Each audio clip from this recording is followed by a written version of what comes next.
El aprendizaje de contenidos escolares.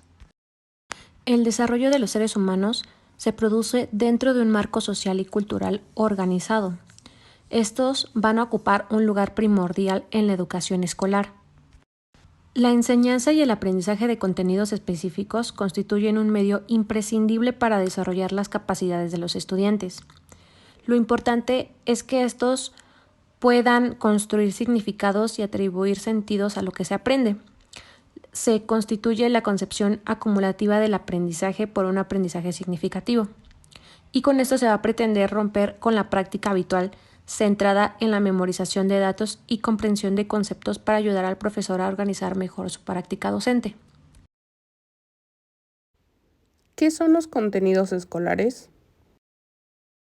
Los contenidos designan el conjunto de saberes o formas culturales cuya asimilación y apropiación por los alumnos y alumnas se considera esencial para su desarrollo.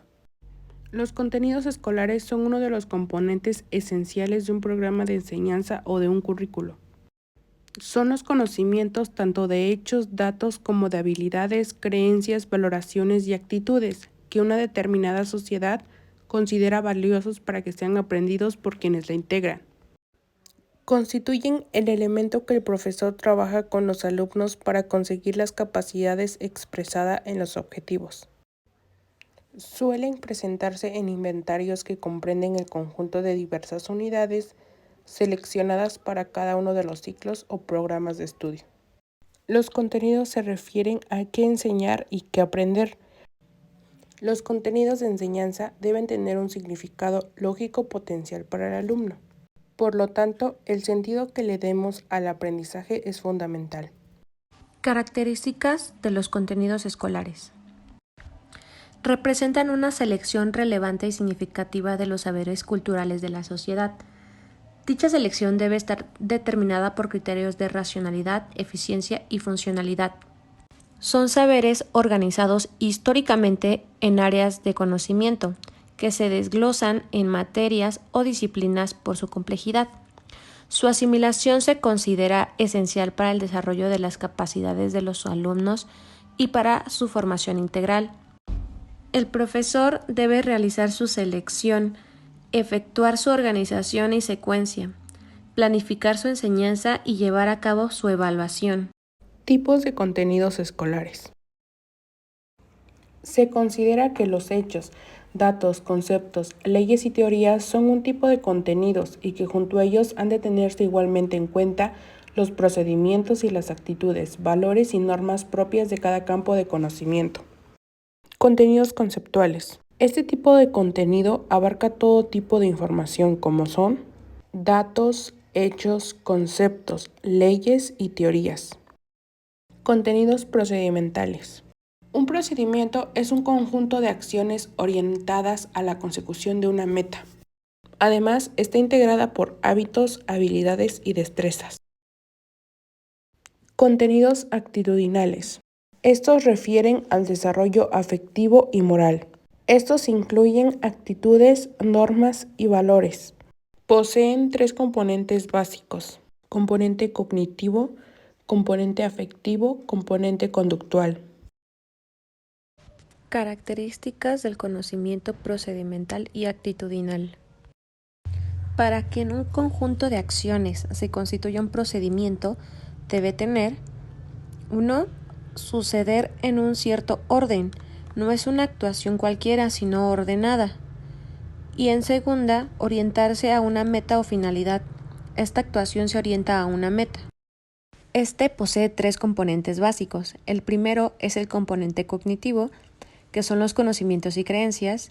El segundo es el componente afectivo, que son los sentimientos y preferencias. Y por último, tenemos el componente conductual, que son las acciones que manifiestan y las declaraciones de intenciones. Principios generales para secuenciar los contenidos de enseñanza. La secuenciación de contenidos es la organización de la lista de contenidos en bloques y unidades didácticas. Secuenciar los contenidos implica ordenarlos para saber qué enseñaremos y cuándo lo enseñaremos. Es establecer un orden de los contenidos del currículum sabiendo que hay una relación entre ellos. Existen 4 criterios para la secuenciación de contenidos. 1.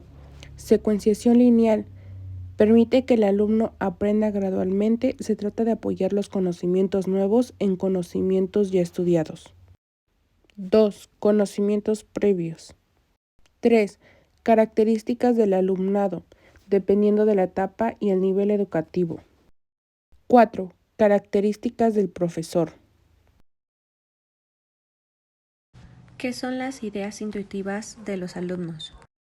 Estos son una serie de conocimientos adquiridos sin necesidad de análisis o un razonamiento previo. Es la forma en la que el subconsciente interpreta ciertos eventos.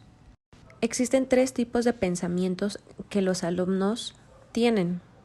El primero es el pensamiento intuitivo emocional, que corresponde a la capacidad para detectar los principales rasgos de personalidad de otro o el estado emocional. El segundo es el pensamiento intuitivo mental, que tiene que ver con encontrar la respuesta a un problema de inmediato sin analizarlo. Y el tercero y último es el pensamiento intuitivo psíquico, que hace referencia a la capacidad de elegir el mejor camino para sortear o superar una dificultad personal. Importancia de las ideas intuitivas en la enseñanza.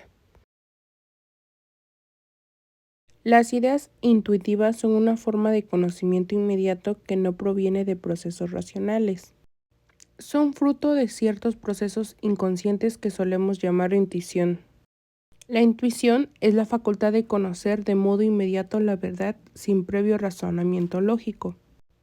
Se define lo intuitivo como el proceso de aprendizaje que hacen los seres humanos a través del proceso de la experiencia. Son un componente creador, además de permitir el reconocimiento externo de los objetos y fenómenos. Conduce al desarrollo espiritual del hombre. Por otra parte, favorece el conocimiento en forma más compleja. Es valioso porque complementa el conocimiento racional, siendo su base orientadora. Facilita el desarrollo de imágenes en el cerebro humano y por lo tanto es primicia indiscutible para el desarrollo de la creatividad. Son modos de pensamiento y de aprendizaje primitivos, pero funcionales.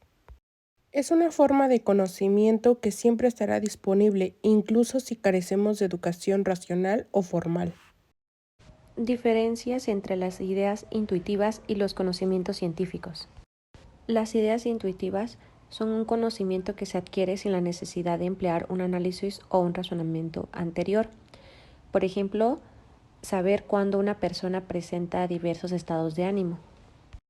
Por el contrario, el conocimiento científico se tiene que apoyar en una investigación, en analizar, buscar una explicación factible, reconocer y recorrer un camino para llegar a largas conclusiones. Un ejemplo es poner a prueba una teoría y comprobar los resultados. Así también como buscar la verdad, predomina la razón sobre los sentimientos, no tiene que ser espontáneo y tiene un objetivo o una finalidad. Ejemplos de ideas intuitivas acerca de los conocimientos científicos. Algunos científicos postulan que este tipo de conocimiento se adquiere a través de la experiencia, que deja huella en nuestros pensamientos y éstas despiertan con estímulos que se asocian a la información guardada en nuestro inconsciente. Supervivencia. La intuición juega un asunto importante en temas de supervivencia, pues nos permite tener reacciones inmediatas ante situaciones o peligros inminentes. Por ejemplo, cuando alguien lanza una piedra y la persona sabe dónde agarrarla o es capaz de identificarla antes de que llegue a ella. Tareas profesionales y cotidianas. Cuando somos profesionales o nos dedicamos por mucho tiempo a una actividad, nuestra atención se potencializa en esa área y nos puede ayudar a resolver problemas. La capacidad de un bombero que lleva muchos años trabajando en su campo de detectar si una estructura está a punto de derrumbarse debido a las llamas. Nuestra habilidad innata para detectar si alguien nos está mintiendo o si está siendo honesto. Un agricultor conoce de forma intuitiva si una tierra es cultivable o no. Un doctor con mucha experiencia conoce de forma intuitiva si un paciente tiene cierta enfermedad. Otros ejemplos son saber cuando una persona está triste, saber cuando una persona está feliz o las estaciones del año. ¿Hacia dónde cambiar las ideas intuitivas? Para desarrollar la intuición está en cortar el ruido y en combinar de forma equilibrada el foco interno y el foco externo de nuestra atención a través de distintas actividades, como meditar para limpiar la mente de pensamientos que la perturban, ejercicio físico para tener energía necesaria y estar alerta, también conciencia corporal para que te exija una concentración total sobre tu cuerpo y sobre partes concretas del mismo. También se recomienda tener un rincón de paz. Este nos va a ayudar a tranquilizarnos, a tener un tiempo a solas y para poder reflexionar y conectar contigo mismo. También podemos escuchar música, leer poesía, cuentos o leyendas, porque este tipo de actividades ponen a funcionar la parte de tu cerebro que se activa cuando aparece una intuición creativa. ¿Qué son los conocimientos previos? Son toda aquella información que se tiene almacenada en la memoria debido a experiencias pasadas que hemos tenido. Este concepto fue introducido por la teoría del aprendizaje significativo de David Ausubel. Los conocimientos previos no solo permiten contactar inmediatamente con el nuevo contenido, sino que además son fundamentales para la construcción de los nuevos significados. Permiten marcar el punto de partida de cualquier proceso de formación. La existencia de conocimientos previos permite desarrollar también la noción del conocimiento del mundo. Existen 3 tipos: los descriptivos, procedimentales y los actitudinales. Características de los conocimientos previos. Se trata de construcciones personales. Es fruto de interacciones con el medio y muchas veces previas a la instrucción. No son científicos, pero son funcionales. Son estables y resistentes al cambio. Son implícitos, es decir, que se descubren a través de las actividades. Los conocimientos previos no han de ser reemplazados, sino reconstruidos, de modo de que se aproximen progresivamente a los conocimientos científicos o académicos. ¿Para qué se activan los conocimientos previos? Porque a partir de los conocimientos previos se elaborarán los nuevos conceptos, y porque difícilmente podrán comprender la expresión si no han comprendido anteriormente el concepto. Existen varias técnicas para indagar los conocimientos previos. El primero es responder cuestionarios, después resolver problemas, el tercero es diseñar mapas conceptuales, el cuarto es realizar diagramas y dibujos, el quinto es lluvia de ideas, el 6 es el grupo de discusiones que pueden existir y 7 pueden ser maquetas. El docente implica una concepción dinámica de la enseñanza, dirigida a sujetos activos y capaces de participar efectivamente en la adquisición significativa de nuevos contenidos.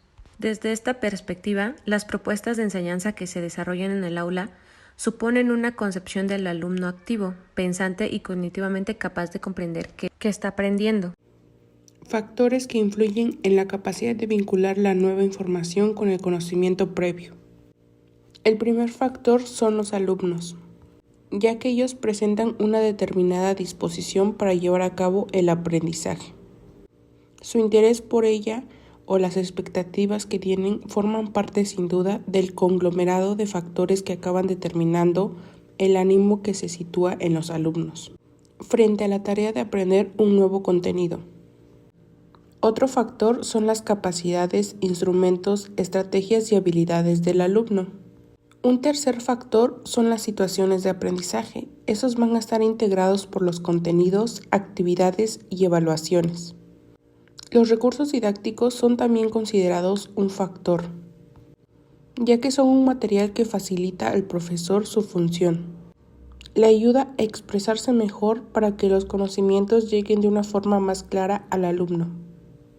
Algunas actividades focales para saber los conocimientos previos de los alumnos son aplicar cuestionarios tanto de preguntas abiertas como de preguntas cerradas, invitar a mesas de trabajos para ejecutar lluvias de ideas y discusiones guiadas.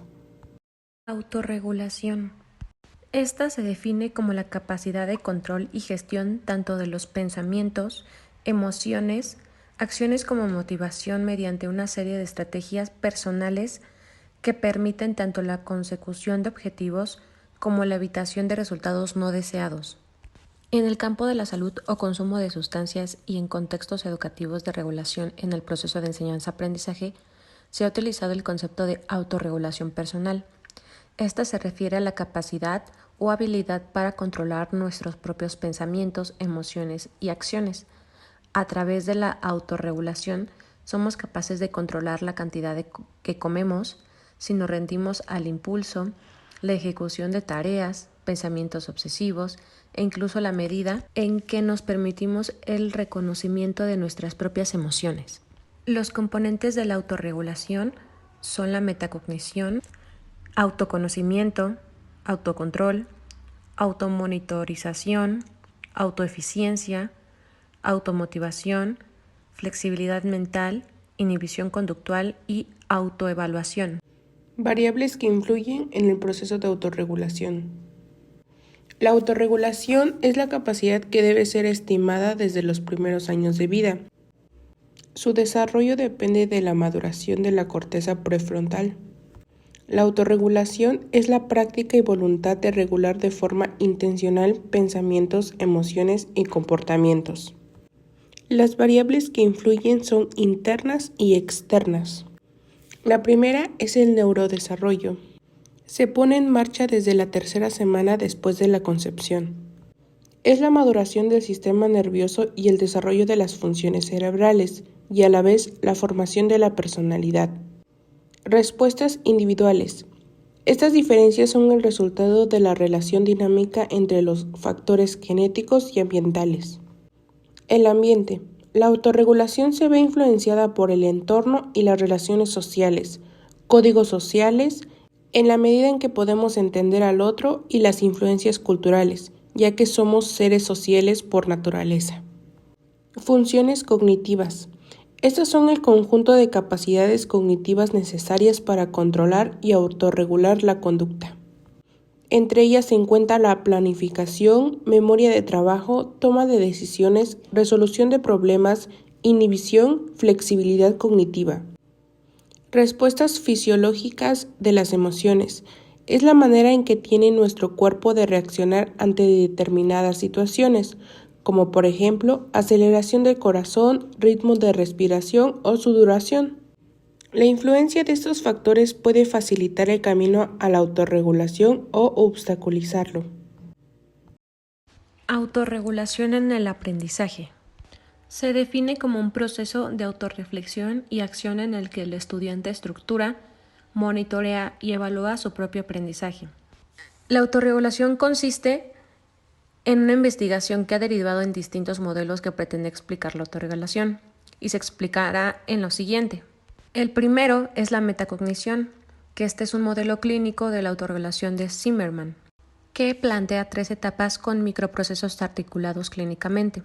La primera etapa es la de planificación, en donde se analiza la tarea y se definen metas generando una estrategia. Y la última es la tercera etapa. En esta se ve la autorreflexión, en donde se incluyen estrategias de autojuicio y autorrecreación. Lo segundo es lo volitivo, que se ha operatizado como la regulación de la motivación y la emoción. Esta se puede atender como la habilidad para fijar una meta y protegerla de acciones que la obstaculicen. Y la última es la emocional, que Gross la define como la activación de una meta para regular la magnitud o la duración de la respuesta emocional de forma ascendente y descendente. Aquí se ve la selección de la situación, modificación de la situación, despliegue emocional, cambio cognitivo y la modulación de la respuesta. Funciones docentes en clase. Aconseja que los docentes trabajen en colaboración con otros colegas y manteniendo una actitud investigadora en clase, observando y reflexionando sobre la propia acción docente, que se va a ver como la investigación-acción. Las funciones van a ser las siguientes. Preparar las clases para poder organizar y gestionar situaciones mediadas de aprendizaje con estrategias didácticas. Otra va a ser planificar cursos, esto para que tengan características individuales y también grupales, para que se vean las necesidades de formación y también se tiene que tomar en cuenta el diseño curricular. Otra va a ser diseñar estrategias de enseñanza y aprendizaje para poder preparar estrategias didácticas, encaminar a los estudiantes hacia el aprendizaje autónomo, diseñar entornos de aprendizaje y aportaciones didácticas. La siguiente es buscar y preparar materiales para los alumnos. Esto va a hacer que se vayan a elegir materiales que se van a emplear en las clases y el momento de hacerlo y la forma de utilizarlo. Por otro lado, también van a buscar y preparar recursos y materiales didácticos que estén relacionados con la asignatura, que puedan diseñar y preparar materiales didácticos, que se consideren las aportaciones y seleccionar los recursos más adecuados en cada momento. Uno de los más importantes va a ser motivar al alumno para poder despertar el interés de los estudiantes hacia los contenidos de la asignatura. Esto va a ser como establecer relaciones con sus experiencias vitales con la utilidad que se obtendrá, y esto va a tener que estarse manteniendo. Y por último tenemos la docencia centrada en el estudiante. Aquí se va a ajustar las intenciones del currículum, mantener la disciplina y el orden en clase, facilitar la comprensión de los contenidos básicos y fomentar el autoaprendizaje, formar la participación de los estudiantes y al final evaluar.